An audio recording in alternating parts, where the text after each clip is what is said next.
Mercedes' decision to stick with their zeropod design for the 2023 season is both daring and risky. However, rumours of a second car design waiting in the wings have sparked excitement among fans, raising the question of whether Mercedes will take the leap and make a mid-season switch. While this move could give them an edge over their rivals, it also carries the potential risk of breaching the cost cap. Let's take a look at this in detail. Mercedes hit the headlines for all the wrong reasons in 2022. Porpoising issues scuppered their Formula One season, and the W13 was labelled their least competitive car in almost a decade. Mercedes dominated the F1 scene after hybrid power units were introduced in 2014. The Silver Arrows recorded 8 consecutive Constructors' Championships, and Lewis Hamilton secured 6 Drivers' Championships. Mercedes looked untouchable until the W13 arrived on the grid last year. The Brackley and Brixworth engineering squad were forced to overhaul the W12's design to create a new car that would meet the 2022 Formula One regulations. They were optimistic that their innovative design would bring them success in the 2022 campaign. However, they couldn't have been more wrong. Unlike Mercedes' previous models, the W13 had an onerous coming of age. The W13 fell victim to the porpoising phenomenon that plagued the grid following the FIA's rule changes. The bouncing sensation created by the W13 had a colossal impact on the Mercedes drivers, with Lewis Hamilton in visible pain while struggling to exit his car after the Azerbaijan Grand Prix.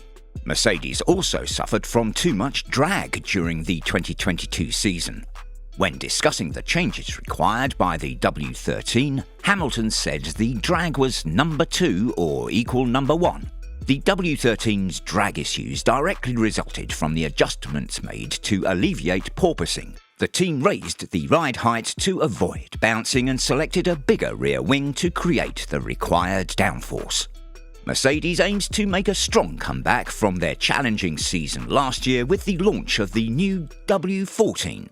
With this new Formula One car, Mercedes hopes to retain the high-speed downforce of their previous W13, which performed very well in this area. However, they have also made significant changes to eradicate the bouncing and porpoising that plagued their previous model, limiting its potential and making it a challenging drive. If you're enjoying this video, please give us a thumbs up and subscribe. Thanks! The W14 car incorporates several distinctive features from its predecessor, such as the narrow vertical inlets designed for the radiators, a large exposed floor area, and the utilisation of the exposed upper sys bar, or side impact bar, to channel airflow downward onto the top of the side pods. Mercedes took a unique direction when last season's new technical regulations were brought into Formula One with their slimmed-down side pod philosophy, nicknamed zeropods, raising eyebrows when they were applied to the car at the second pre-season test. Prior to the team launching their 2023 Challenger, there had been debate as to whether the concept would remain or whether the former Constructors' Champions would take the more conventional path that rivals Ferrari and Red Bull have followed in that area of the car. But even though the car's colour scheme has swapped back to black, the zeropod element has been carried over to the W14 from its predecessor, with the Mercedes team's principals saying that this particular area of the car had not been flagging any major performance concerns to the team. However, once upgrades begin coming in the opening races, he admitted the way the car looks may begin to change, but added that a radical change would result in much more upheaval for the team as they took a different direction. Hence why the current side pods have stayed as they are for now. So there has been no switch to the more classic Red Bull bodywork geometry which most teams are now following, nor to the Ferraris. Instead, Mercedes have opted for an aerodynamic evolution of their initial response to the ground effect regulations, one which will almost certainly entail an evolved underfloor design too. The decision by Mercedes top executives to stick with their unconventional zeropod aerodynamic design for the W14, despite poor performance in the previous season, is certainly a bold move. While the team acknowledges that there were issues with the car's handling and speed, they maintain that the lack of side pods was not the root cause. However, according to Sky Sports pit lane reporter Ted Kravitz, Mercedes seems to be hedging their bets by creating an alternative aero package that is more similar to the design used by Red Bull, the defending champion. This demonstrates their team's willingness to explore different options and adapt to changing circumstances rather than sticking rigidly to a single approach. Ted Kravitz said, "They're giving their big idea, which was a failure last year, one more go. But I believe they have a plan B in production. If they need to, they can go to a plan B, which is the Red Bull or Ferrari style of doing things, in the middle of the season." The decision by Mercedes to develop two different aero design concepts for the new season is a risky move, especially given the current budget cap restrictions in Formula One. With limited resources available, the team may have to carefully consider which approach to prioritise, which could potentially limit their ability to react quickly to changing circumstances as the season progresses. If Mercedes encounter technical problems or performance issues early in the season, they may find it difficult to catch up with their rivals, especially if they have less to spend on developments as the season progresses. It remains to be seen how this decision to develop two different aero packages will play out, but it is clear that Mercedes is not taking any chances and is doing everything it can to maintain its position as one of the top teams in Formula One. Mercedes feel they understand what went wrong with their design of the W13, but are also not convinced its successor will come roaring out of the traps at the start of the new season. Kravitz added, "These rules are what they are for a few years yet, so they've got to get it right at some point. But at the moment they're saying, look, we think we've got a proper handle on what went wrong last year. We still think our way, which is unique in the pit lane, having very slim side pods, is the way to go aerodynamically. Most of the downforce is generated by the floor, which you can't see, but they're saying, don't expect anything too soon." Mercedes have an advantage. Mercedes team principal Toto Wolff is confident that the Silver Arrows can challenge Red Bull for the 2023 season. Despite Red Bull's dominance in the previous season, Wolff believes that their reduced wind tunnel time due to their cost cap penalty could actually work in Mercedes' favour.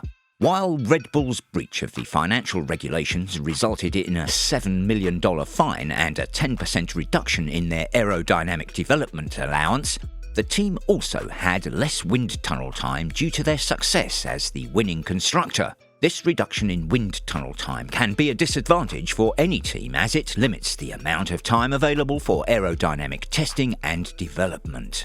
This could create a potential advantage for Mercedes, who are known for their focus on innovation and development. With the team looking to regain their position at the top of the standings, this advantage could be crucial in helping them achieve their goals for the upcoming season. At the launch of Mercedes' 2023 F1 car, the W14, Wolff said, "I think Red Bull have done a very good job last year and having a car out there that is half a second or more quicker than everybody else. I think that the lack of wind tunnel time is certainly not great for them, and it could be an advantage for us this season." Despite this, Wolff believes that Red Bull can minimise the impact of the punishment. The Mercedes boss continued, "If you have an efficient machine, you can certainly compensate for that, or large parts of it. So, long term, it's good for us. But we've been in that situation, obviously without the penalty, in the years before when we won. And therefore we had less wind tunnel time than everybody else for the last few seasons. It's going to certainly bite them a bit, but if they're efficient as an organisation, which they've demonstrated, it's not going to be big." Red Bull's Constructors' Championship win in 2022 brought to an end an 8-year run of Mercedes dominance, with the German outfit only able to finish third.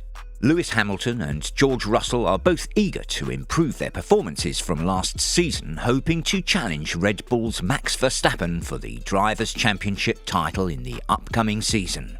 Hamilton, a 7-time world champion, finished in 6th place in the 2022 season, which was his worst result in over a decade. He will be determined to bounce back and show that he still has what it takes to compete at the sport's highest level. Meanwhile, Russell had an impressive fourth-place finish in his debut season with Mercedes, but he will be looking to build on that success and compete for race wins and podiums in the upcoming season. The young driver has shown great potential and is eager to prove himself as one of the top drivers in the sport. Both drivers will face stiff competition from Verstappen, who is looking to secure his third successive world title. However, Hamilton and Russell are both highly talented and experienced drivers who have the ability to challenge for the championship if they can perform at their best throughout the season. What's your thought about Mercedes' decision to go with their 2022 W13 zeropod? Let us know in the comments section below. That will be all for today's video. Thanks for staying tuned. Please don't forget to hit the subscribe button and notification bell so that you can always get to watch more amazing videos like this. See you in the next video.